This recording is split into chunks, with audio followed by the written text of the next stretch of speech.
Pemirsa, terima kasih Anda masih bersama kami di Tafsir Al-Misbah mengenal surah Yunus. Sebelum kita lanjutkan ayat kita, Pak, ke tamu kita dulu ya, Pak. Boleh diminum sambil ya? Silakan. Diminum, masih ada waktu Memang loh kita. diadakan di situ untuk diminum. Boleh dimakan juga, Bukan silakan.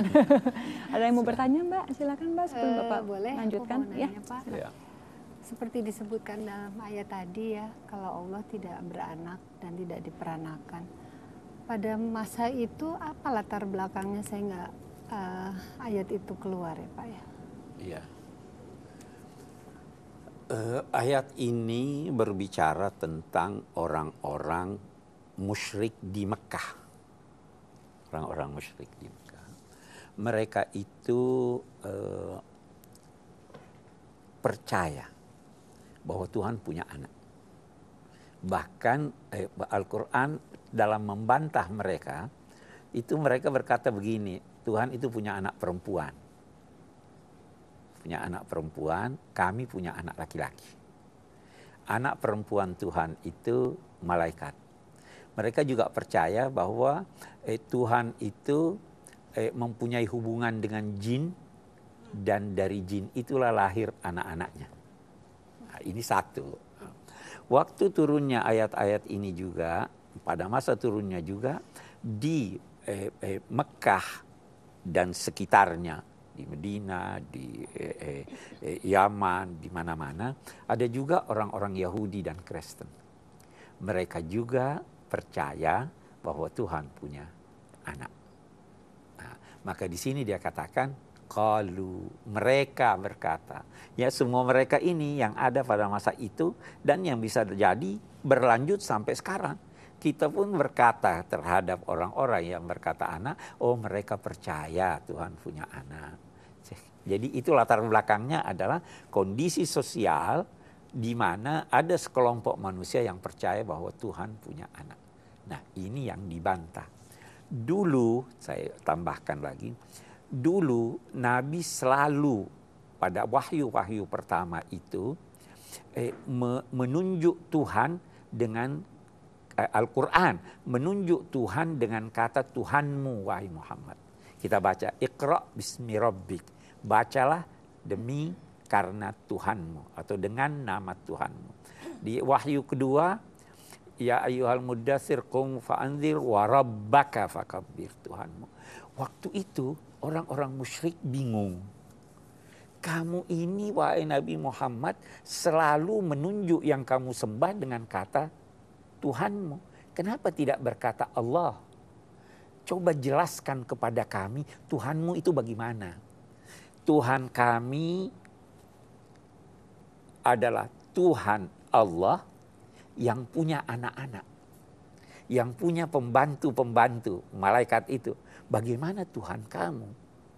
Tuhan kami, berhala-berhala yang kami jadikan sekutu Tuhan, terbuat dari emas, terbuat dari tembaga, terbuat, bahkan ada yang terbuat dari korma yang mereka sembah dulu itu. Nah, coba jelaskan kepada kami bagaimana Tuhan kami.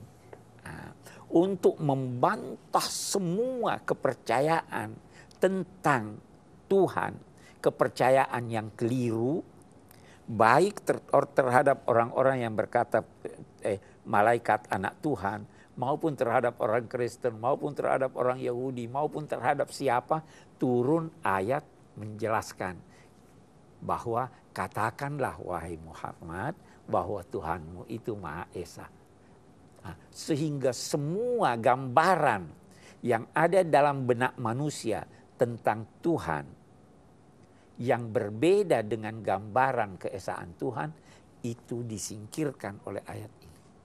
Itu sebabnya pada akhir ayat surat Qul huwallahu ahad dia berkata walam yakul lahu kufuwan ahad. Tidak ada samanya walaupun dalam benakmu. Kalau saya sudah berkata berhala ini adalah sekutu Tuhan, itu ada samanya dong. Kalau saya berkata Tuhan itu punya anak, itu ada samanya dong dengan makhluk. Tidak ada samanya. Apapun yang Anda bayangkan tentang Tuhan, bayangan Anda keliru. Jadi itu latar belakangnya saya kira ya. Tadi kenapa ada orang yang mengatakan bahwa anak Tuhan itu perempuan, malaikat, apa mereka pernah melihat wujud malaikat? Itu yang Tuhan katakan di sini. alakumuz zakaru walahul unsa. Apakah kamu memilih untuk diri kamu anak-anak yang kamu sukai itu anak lelaki, lalu kamu katakan Tuhan itu anaknya perempuan? Ini kan pembagian yang tidak wajar nih. Nah, ya, dulu mereka sangat mendambakan anak lelaki, bahkan sebahagian mereka kalau dianugerahi anak perempuan itu lantas mukanya masam, bahkan ada yang menanam hidup-hidup anaknya. Nah, itu juga diluruskan oleh Al-Quran antara lain dengan menyatakan walaysa dzakaru kal unsa. Anak lelaki yang kamu harapkan tidak sama dengan anak perempuan yang diberikan Tuhan kepadamu. Itu ya, itulah. Silakan kita lanjutkan, Pak. Kita lanjutkan. Ya, kita bicara tentang Nabi Nuh tadi. Aku diperintahkan untuk masuk dalam kelompok orang-orang muslim. Kita garis bawahi lagi. Masuk dalam kelompok orang-orang muslim. Jangan sendirian. Jangan berkata, saya muslim. Gabungkanlah diri Anda dengan yang lain. Itu sebabnya dia katakan, saya diperintahkan masuk dalam kelompok. Itu sebabnya juga, ini satu hal yang saya ingin garis bawahi juga. Agama Islam itu menghendaki kita hidup dalam kebersamaan. Kita kalau sholat, kita baca iyyaka na'budu, hanya kepadamu kami menyembah. Kita tidak berkata hanya kepadamu saya menyembah, walaupun sholatnya sendiri. Karena kita diminta masuk dalam, ikutkan sebanyak mungkin orang dalam kelompok yang muslim, masuk di sana, jangan sendirian. Nabi bersabda, serigala itu hanya menerkam kambing yang sendirian.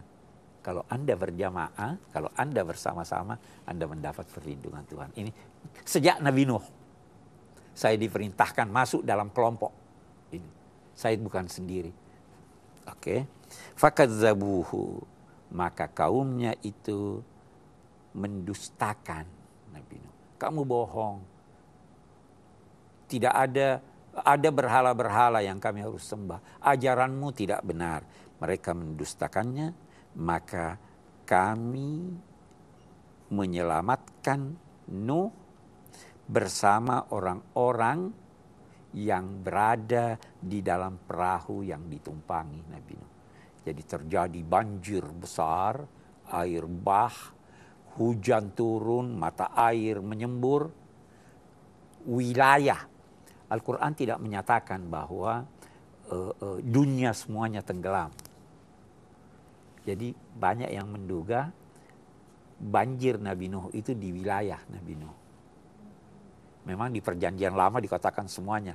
Al-Quran tidak berkata seluruh dunia ini banjir. Maka diselamatkan dan kami jadikan mereka itu pengganti-pengganti generasi yang lalu.